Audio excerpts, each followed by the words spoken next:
Hello there, John Siddique here. Just trying out a bit of an experiment really by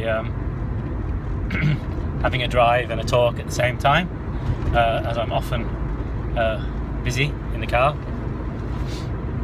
And this could turn out to be quite a shaky video because I've got the camera mounted in a phone mount thing, which is actually stuck to my speedometer because my car's a Mini, so it has this great big speedometer. It's easier to put it there than in the window, so this might be very jiggly, but I apologise if it is. We'll see if we upload this or not. Anyway, been trying to do a video for a few days really, and yeah, it's hard really sometimes just to kind of make that outward motion, I suppose, because as I find myself more in the state of continuous presence,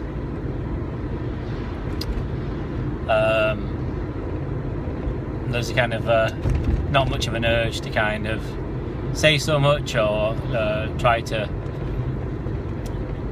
be anything or impress anything upon anybody, because you're just sitting in awareness a lot of the time. Doesn't mean you can't work and do things, but you tend to kind of just do what's essential really. And it's amazing how much time you get back.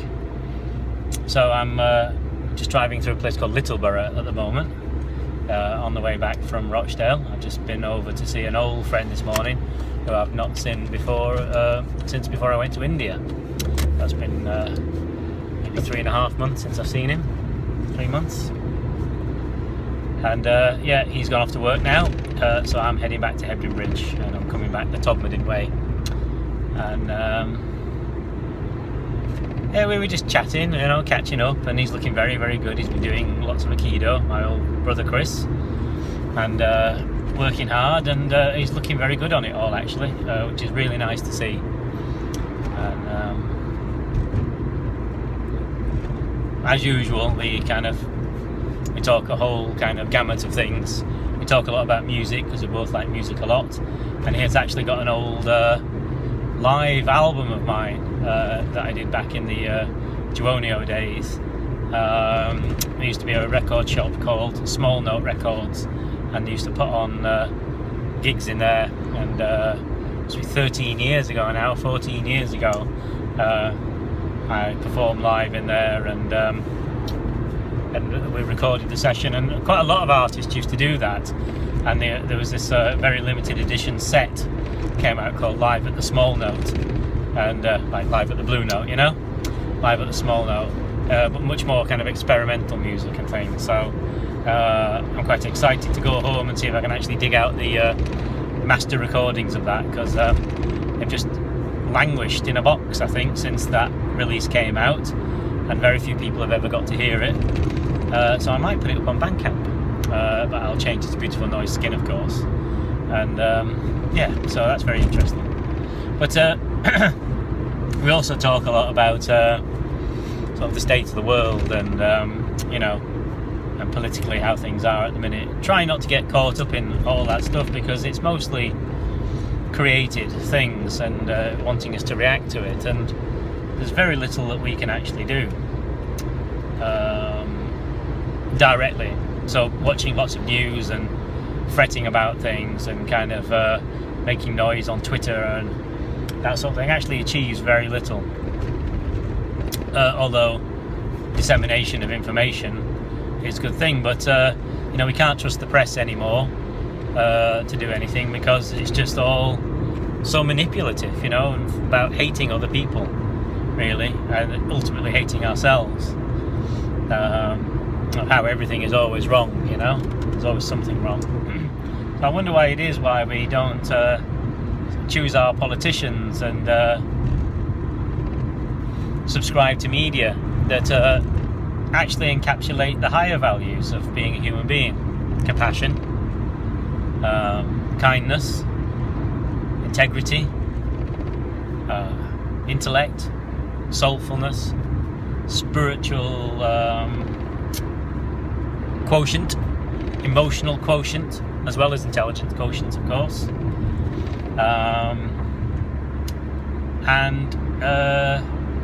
I wonder what values are we really subscribing to, because I don't really understand what we're doing, I have to say, because I don't understand what the end game is.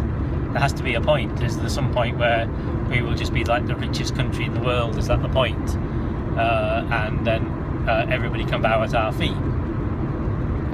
Well, you know, that's only ever happened during being a colonial power, and look where that got us, really, in terms of being from England or from Britain. I don't know what it achieved, really. You know, a lot of pain and suffering around the world, a lot of division, a lot of borders. An idea of ourselves which is no longer sustainable, and really wasn't sustainable then, because it wasn't there was no top down in those days either, really. You know, there was no the poor didn't do better or anything like that. So I just wonder why we don't do that. But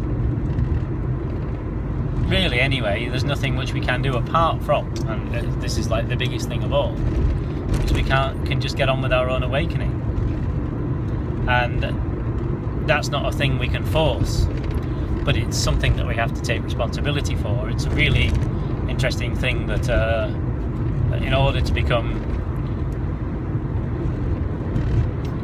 conscious, we do have to begin with effort, or to become effortless rather, we have to begin by using effort, which might be developing a practice, or mostly remembering to just keep returning home. And naturally then we find that the virtues arise when we take the time not to be false, not to create a false compassion or a false kindness, but genuinely just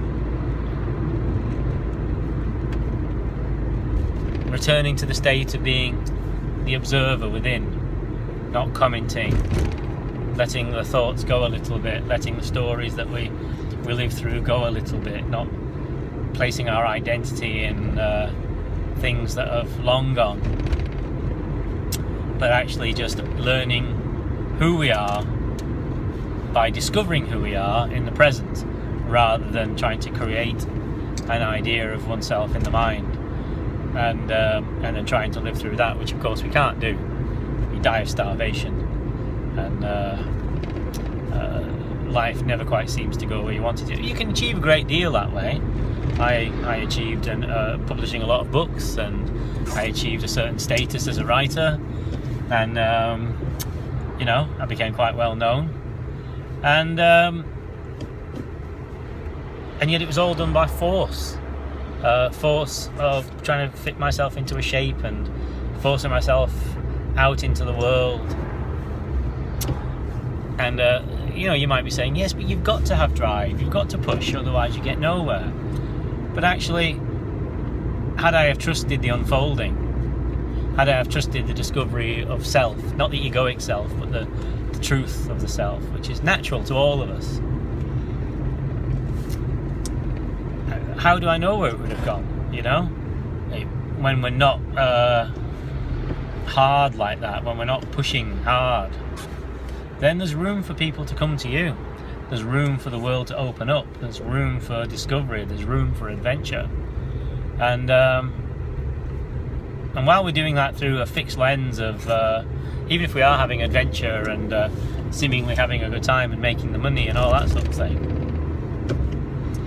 while we're doing that through the lens of identity, of forcing ourselves into a shape or believing in the shapes that others created for us, it's always a combination of the two, then really you never meet anybody else. You know, all you meet is your own projection in the other person. All you do is meet your ideas reflected back at yourself, and then you judge the other people based on the quality of that reflection of that made-up idea of yourself.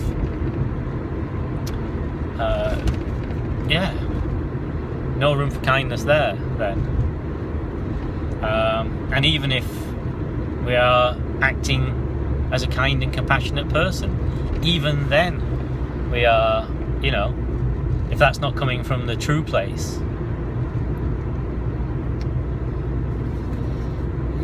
then again it just causes a disjunct, because it's not real. And I think my work these days is just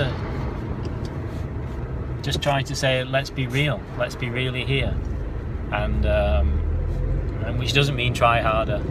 It means put the effort into the appropriate place of returning home again, and it's not so hard to do.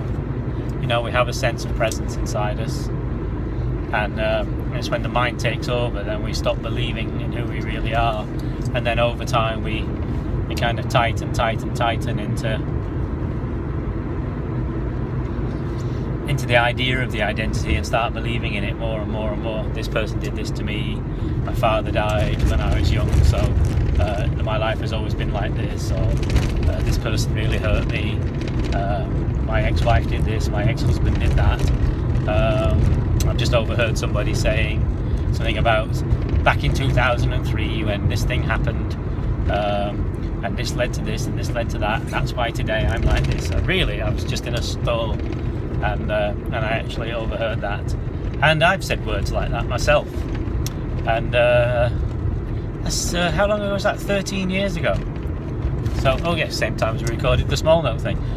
So back when I was recording live at the Small Note, this person was having some particular adventure or something, and some person did something to them, and 13 years later we're still talking about it and living through it.